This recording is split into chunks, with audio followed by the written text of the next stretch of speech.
What's up, everybody? It's Chad from Astrid Grassy Logic. I'm here with my friend Astrid Garcia, aka QueenBee from QueenBee here in Las Cruces. You got to say that a few times, right?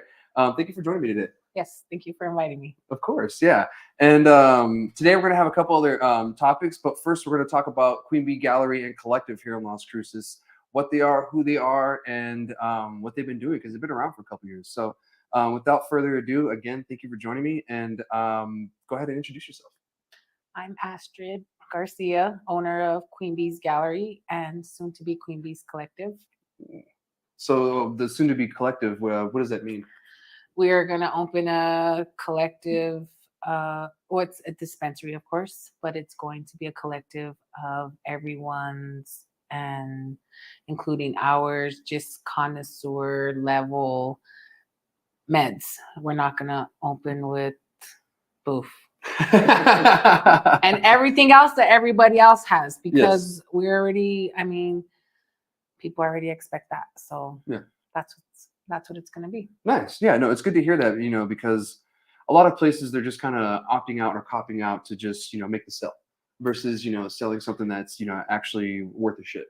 Yeah. And, you know, that I must say, when I go somewhere, I appreciate if they have, you know, different types of cannabis. But if we have connoisseur kind of stuff, that'd be kind of nice to see too, you know, especially actual connoisseur stuff, not just like it's 30%, bro.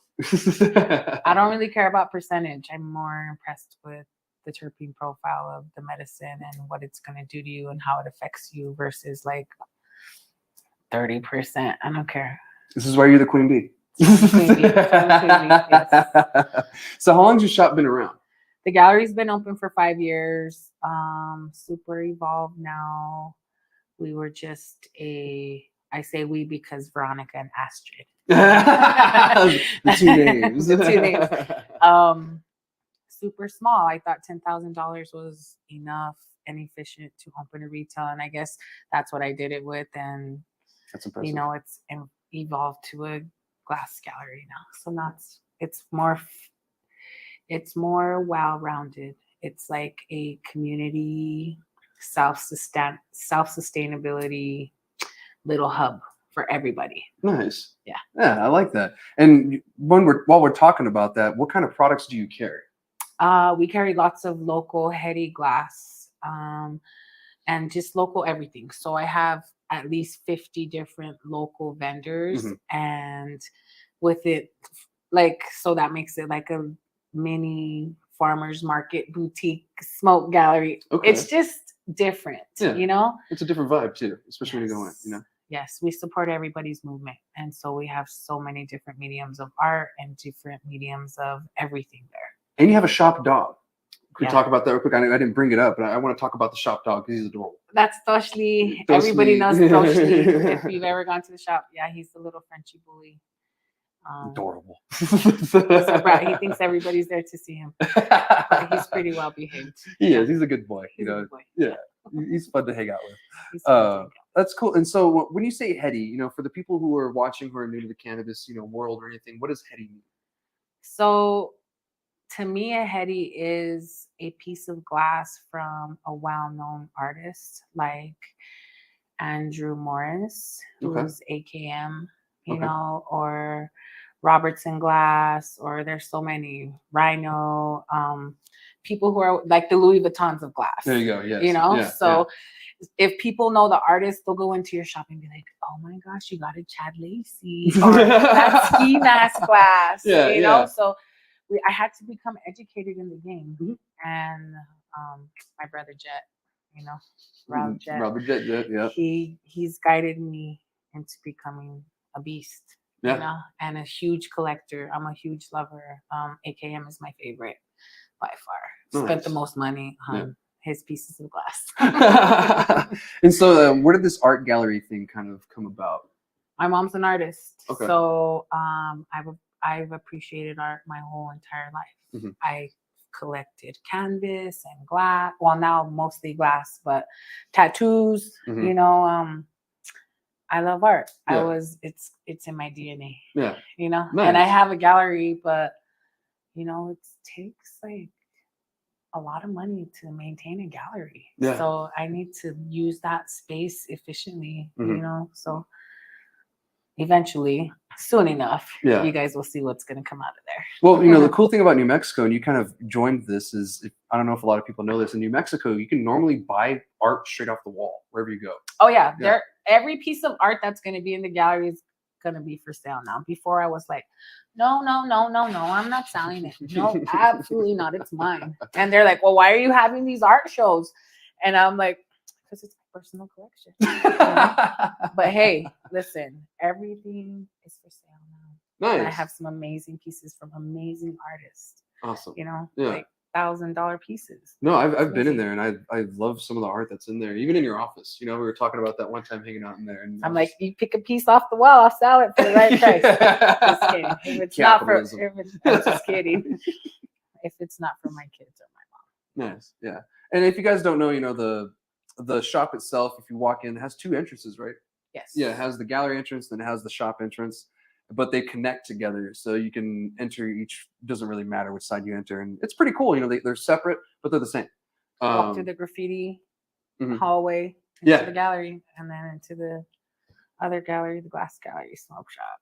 We still sell papers and wraps, but mostly heady glass. That's what we've become known for. Yeah. Or I've become known for. Nice. And so that's great to hear. And while we're speaking about glass and everything, like, what would you recommend someone starting out in the cannabis world, smoking and everything? Like, what would be like a starter kit? Just a simple spoon. Yeah. Keep it clean. Proper etiquette. Yeah. Don't let your piece, whatever it may be, a little beaker, or a little spoon, don't treat it like crap. If you're gonna smoke amazing, or I don't know how people smoke. Most people are happy with mids, but I've been a med patient for a decade, so there's a certain kind of medicine that works for me and a certain kind of medicine that doesn't. Yeah. So I like happy grown organic medicine and hash, so you just have to keep it clean. That's it. Treat it nice. Yeah. And we have stuff at the shop, $10 to $15,000, so it's I'm proud of the shop now. It's some high-end kind of stuff. So if you guys want some high-end glass or high-end stuff in town when it comes to smoking stuff, even art, some really cool art. Come see them, here in Cruces. Where are you guys located? I forgot to ask that. 600 South Solano. So Awesome. the corner of Kansas and Solano, catty corner to like Carl's Jr. Right there, still in the hood. Right next to C Senor. Right down the street. Yes. Like C Senor Express. I'm like, if everybody knows where C Senor. Yeah, everyone knows Sears. Yeah, exactly. I'm like, it's right there. It's the main street. Yeah, you just turn, it's right there. Cool. And what you guys is like? When are you open? What are your hours? Usually we're open 7 days a week. Sundays have been kind of tricky because I have one part-time worker, but usually 7 days a week, 10:30 to 9 p.m. and on the weekends 12 to 6. Cool. Give everybody that family time. Yeah, you have to have family time. I used to work crazy hours there, and now I'm like, nope, I'm not working the weekends. Absolutely not. Unless I absolutely have to. Yeah. Because my kids are like, no, it's enough shop. Well, speaking about family and, you doing that, QueenBee is, very community driven. What are some things you guys done, within the community and stuff, So we used to do like these markets for the community. This was pre-COVID. We had like a women's market. We've done a trunk or treat a couple years. We support Southwest Cannabis Trade. Anybody that ever has anything, I support them. A dispensary is opening, I'll give them a basket full of stuff to raffle off. Anybody's movement, You guys are very supportive in that sense. I think people know I don't say no, and it's okay. Yeah. It's I like doing it. I like supporting people. I like being able to do that. It's like your mom sense, huh? It's the mom sense. I'm like, mijito, did you eat today? Exactly. Tortillas. And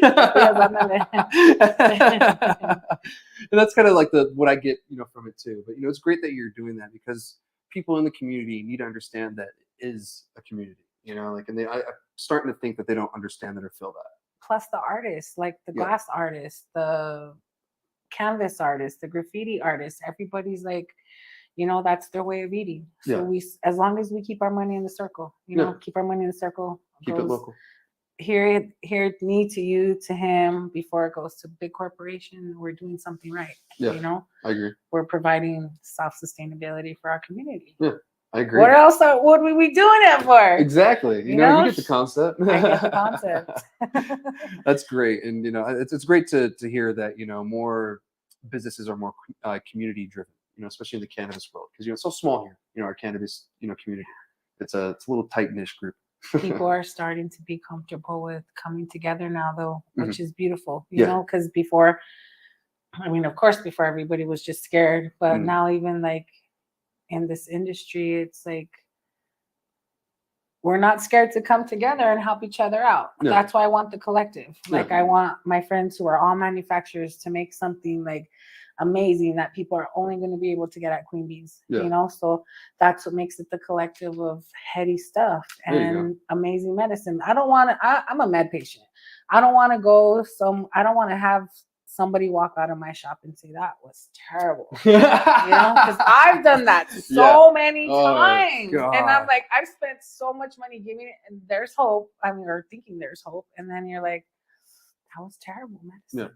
You know, and I was just like, no, I don't want anybody to say that. I want people to be like, come back and say that was amazing. You know? Yeah. And the people that, you know, that don't want to do that, you don't have to. You don't have to buy it there. You can go buy, you know, whatever price cannabis you want, you know, at any place you want. But, you know, if the people we'll have some affordable stuff too. Oh, there you go. You know? See, something for everybody. Just like the shop. Just like the glass at the shop. Yeah, there you go. Something from, you know, a couple bucks to, you know, a little higher. That's great. So I also wanted to mention the block parties. You know, I forgot to say that earlier. You know, you guys do these block parties every year, and they're really cool. Though I went to the one this last year, and can you explain a little about those and where they come from and what the celebration is? It's just the celebration of the shop's birthday. You know, so this year was great. This was the best one yet. Like the first year was great too, but we've just learned how to throw a better party. And it's like the community support. So it's people that have been with me since year 1 to year 5, you know, and to see that I saw so many different CEOs at this last one, and like the bands were great. Yeah, and they were. I danced. It was great. It was happy, and everybody was happy, and everybody kept saying, this is the best one yet, QueenBee. This is the best one yet. And I had so much community support. I had sponsors. Binge sponsored me. Sisbaro, the Desert Boys sponsored me. Several dispensaries sponsored me. Some of my homies just were like, here. And I was just like, oh, okay. I sponsor so many events, you know? I mean, that adds up. I think most small businesses do. It's like a little ecosystem we have to work, you know? And so we support each other, and that's the only way we're going to be able to do it. So this year I was like, or my friend Kat, she was the event planner, and she was like, let's ask for sponsorships. And I was just like, no, you know how I am, Kat. And then she's like, no, yes. And we did, and it was a success. That's and next year, it's going to be even better. Year 6. Year 6. And you know what? Yeah, I've seen it, you know, the past few years just grow and get better every year. And, you know, I'm excited for next year because that was cool to see just the different kind of like bands that were there. And also, you guys always have really good food. That barbecue place that always shows up is bomb. You have to have good food and good music, and no dead time, because then people are like, that event was whack. I was like, I'm going home. So do you have any other events planned throughout the year in between that, or is that really just kind of what you have planned?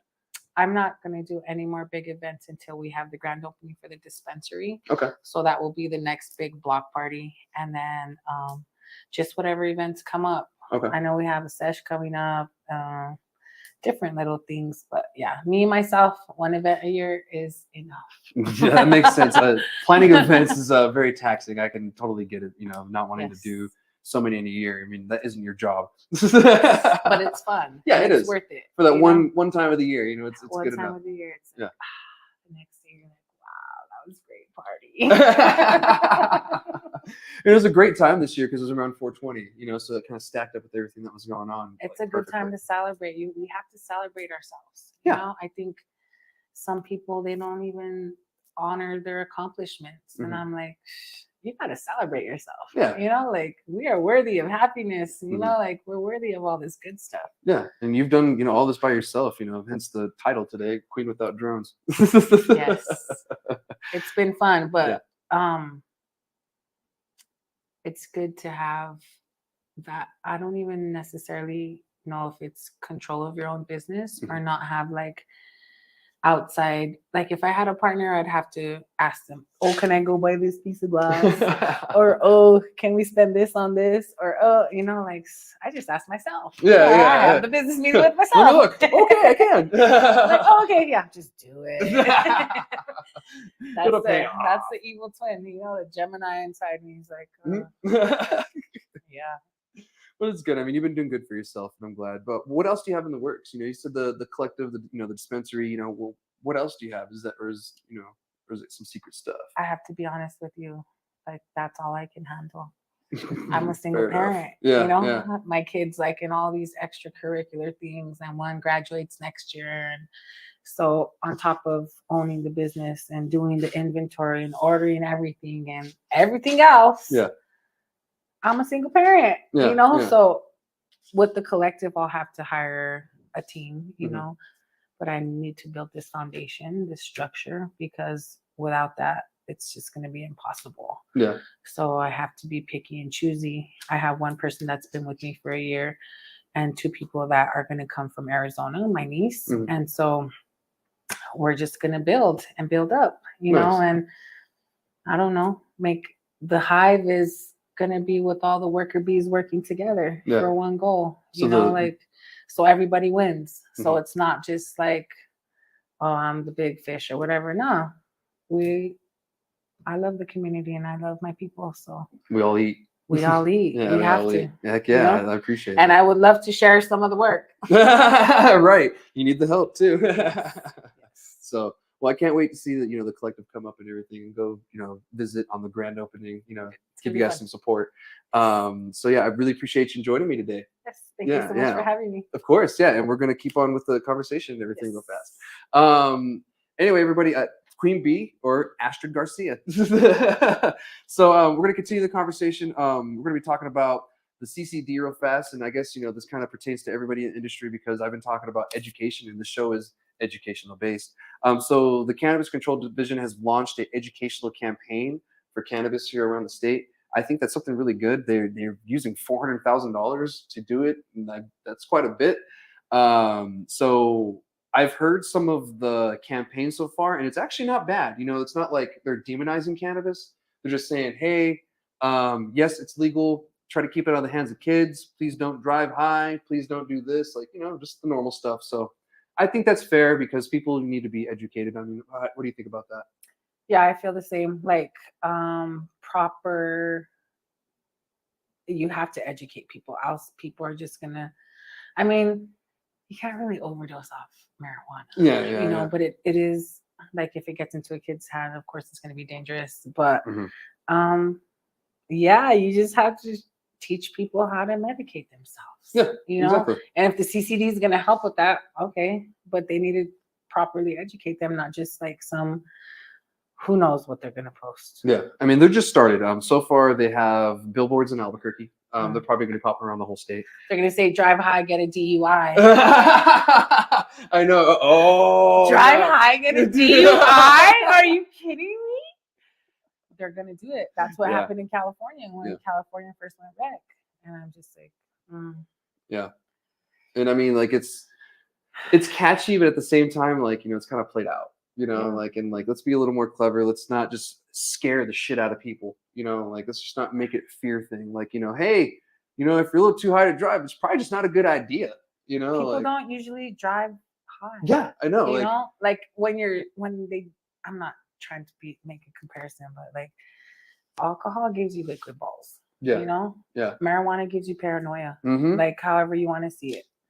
Like if I'm too medicated, I won't drive anywhere. I'll walk, or I'll have my mom drive me. Yeah, I'll get it delivered. Seriously, I will not. Yeah. Like seriously, you can make that. Like you can mentally make that decision and make the right decision. So I think that they shouldn't demonize the medicine or the plant. I don't know if that's going to be like a goal of CCD or if they really are going to educate people. Yeah. I mean, only time will tell. So far, it doesn't seem like it's too demonizing. Just more informational. That's good. Hopefully, I think they put out some pamphlets. Actually, I wanted to mention this. The city of like Las Cruces, like the city chamber, they actually have a pamphlet and they call it the Cannabis Crawl. I saw that. Yeah, and they have like That's cool. all of the list of the dispensaries and everything. So I thought that was really cool. You know, if you guys are visiting here to Las Cruces, go stop by there. If you're curious of what dispensaries we have here in town, literally gives you a whole list, shows you a map. I thought it was really cool. That is really cool. Yeah, I was like, I just wanted to mention that before I forget. But it looks like Linda Trujillo, she's the superintendent at RLD. She came back. She says that we recognize the need for education in this new industry. This campaign opens up the conversation for responsible storage, safe cannabis consumption, she said. So, oh yeah, that makes sense. That's fair, right? Yeah, that's fair. You know, because you do need to keep it out of the reach of kids. You know, that's been known. You know, that's something that we all can probably agree about. Yes. So just like your alcohol, your guns, or anything else you want to keep out of your kids' hands, maybe your adult material, you hide it or lock it away.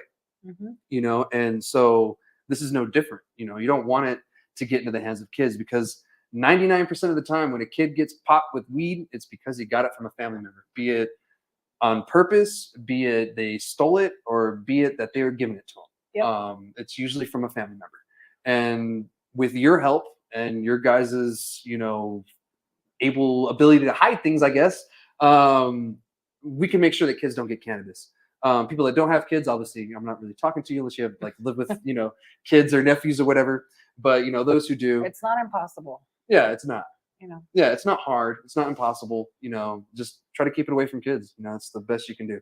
They're not getting it from dispensaries, they got, from what I know, which is good to hear. It's like the underground stuff, those underground Cheeto bags that look like Cheetos. Yeah, it was like that's the what was going on. Yeah, what was going on like on the news. Don't give like around Halloween time. Yeah. Oh God, nobody year. is gonna give their money away.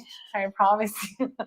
Like even if they grow it at home, it costs money to grow it at home. Yeah, like, or package it in that fancy packaging. Yeah. Like no, like I'm not gonna give your like little kid my weed. Why? Because it costs too much money, and that's messed up. But kids do get a hold of it. It's crazy. They do. Adolescents. Oh, they do. And you know what? I have to think back when I was younger. Did I get a hold of weed? Yeah. Did I get a hold of alcohol? Yeah.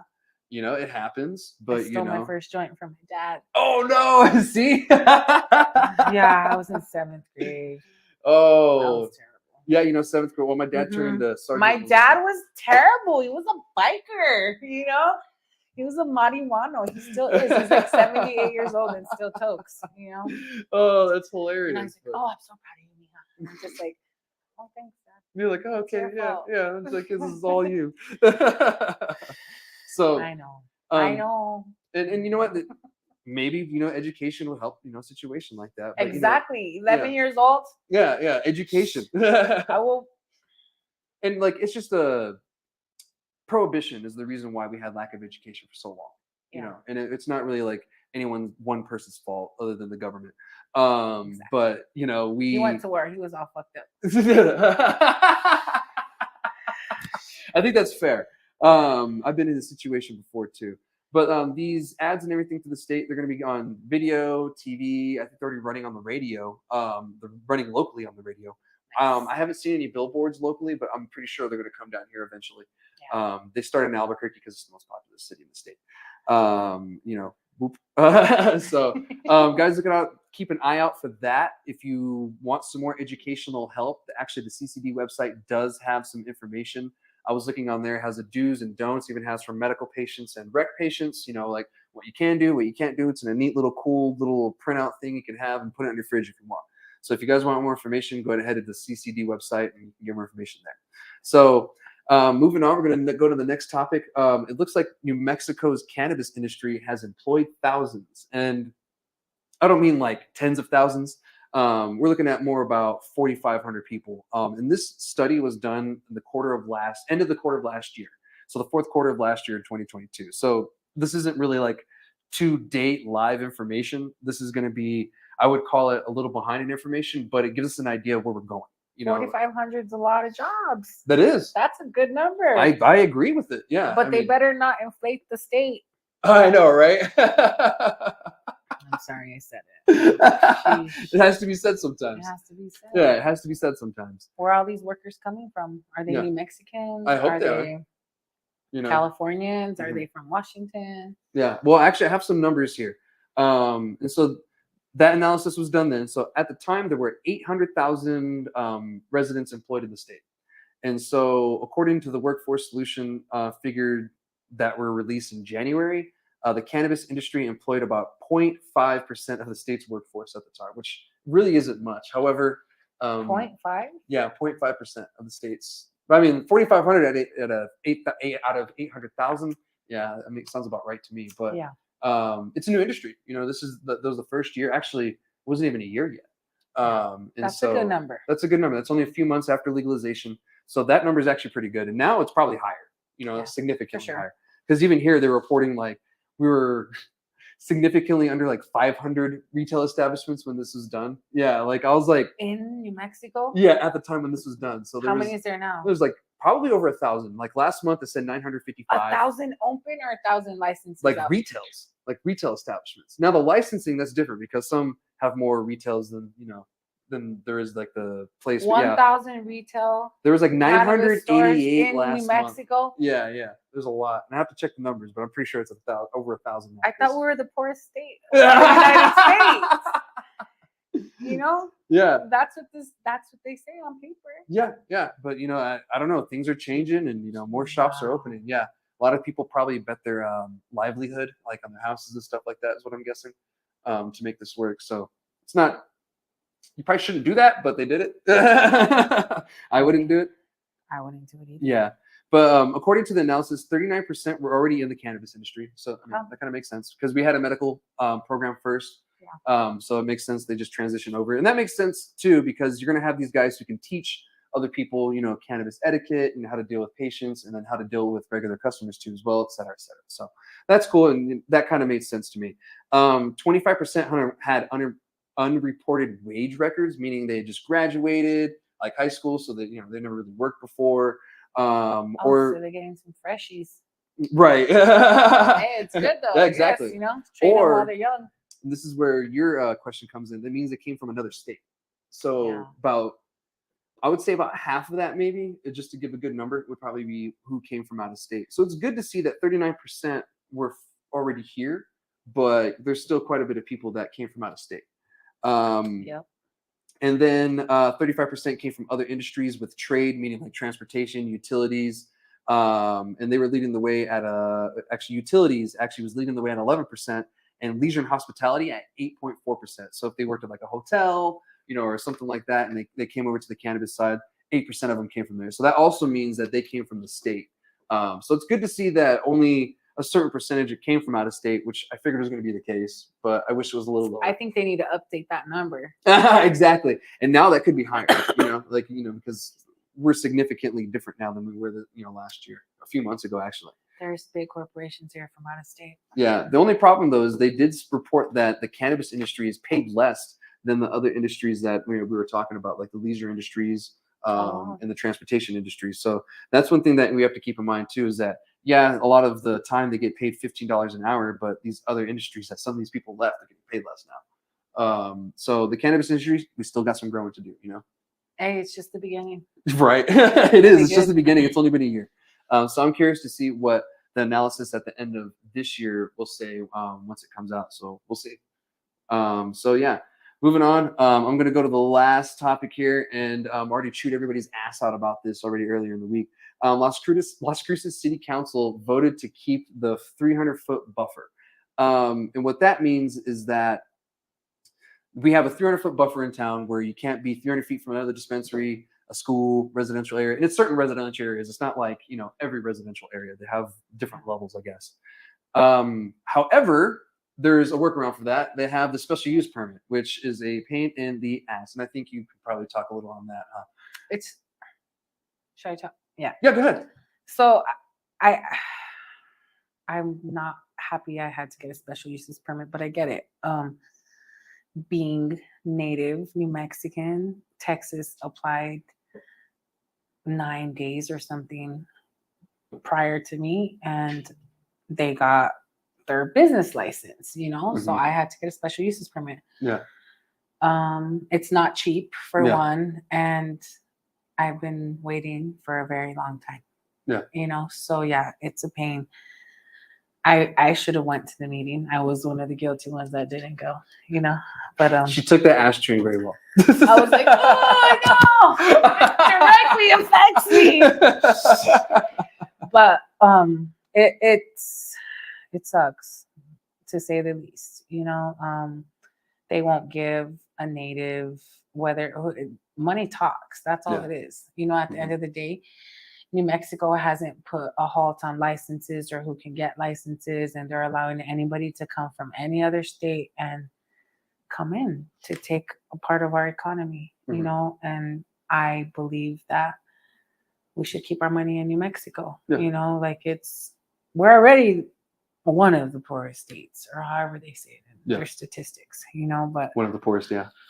like out of all 50, Mhm. you know. So I just have issues with people coming from other states to take our locals' money. Mhm. That's my issue, No. because I had to do the special uses permit I went to the council meetings. They're like, yeah, it doesn't matter, Miss Garcia. Yeah. You did it 10 days too late. Yeah. And I was just like,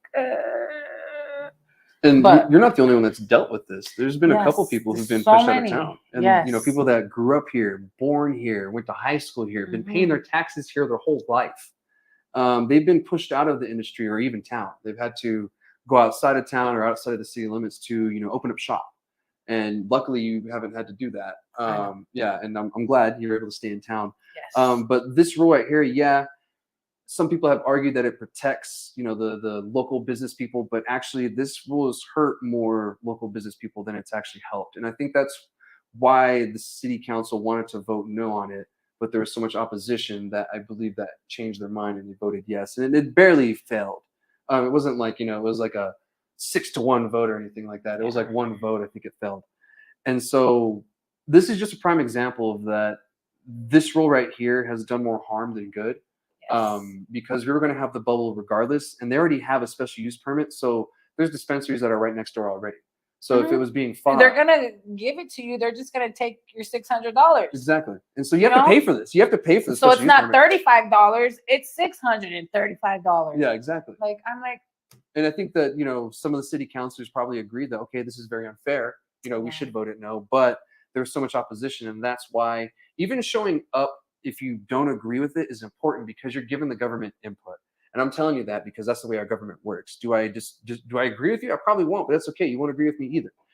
But that's the beauty of our democracy, you know, is we can disagree at the end of the day. However, the cannabis industry, we really need to step up, and we really need to start like speaking up too. This is our industry, and they want to make it better. And if we don't speak up, it's going to go terribly wrong. And like stuff like this, like if we don't speak up, they don't hear the fact that, you know, like your story, you know, it gets unheard.